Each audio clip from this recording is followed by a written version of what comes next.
আসসালামু আলাইকুম। আজকে বানাবো মাওয়া ঘাটের স্টাইলে ইলিশ মাছের লেজ ভর্তা। আমি এটা ভেজে নিয়েছি লেজগুলো। এখন আমি এটা বেছে নিব। ভর্তাটা বানাবো, পুরোগুলোটা দেখবেন।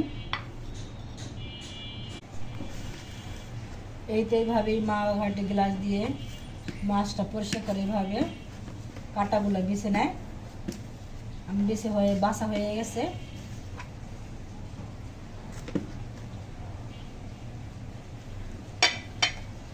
এখন আমি পেঁয়াজ কুচি দিয়ে দিছি, শুকনো মরিচ, লবণটা আমি দিয়ে কষলিয়ে দিব। মরিচ,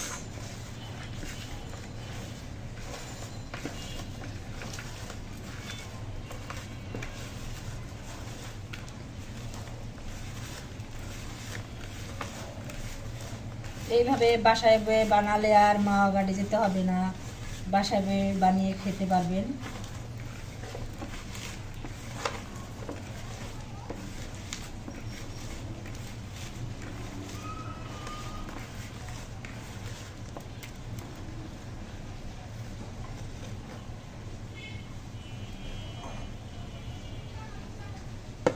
এখন দেব ইলিশ মাছ ভাজার তেল, লেজ ভাজার।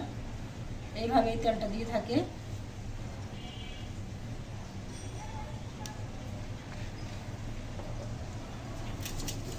এখন দেব ধনিয়া পাতা,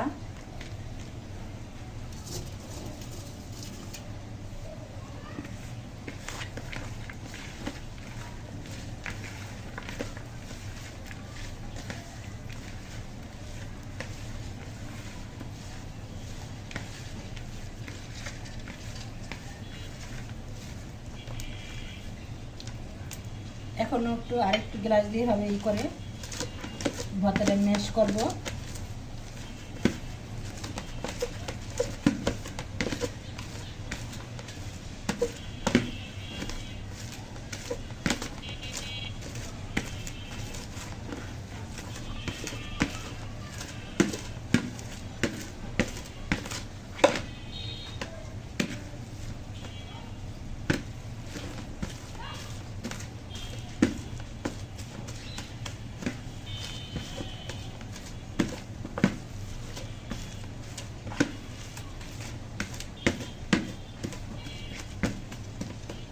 হয়ে গেল আমার ভর্তা। এখন পরিবেশন করব। আমার লেজ ভর্তা হয়ে গেছে, ইলিশ মাছের লেজ ভর্তা। দেখুন, ভালো লাগলে লাইক, কমেন্ট, সাবস্ক্রাইব করবেন এবং শেয়ার করবেন।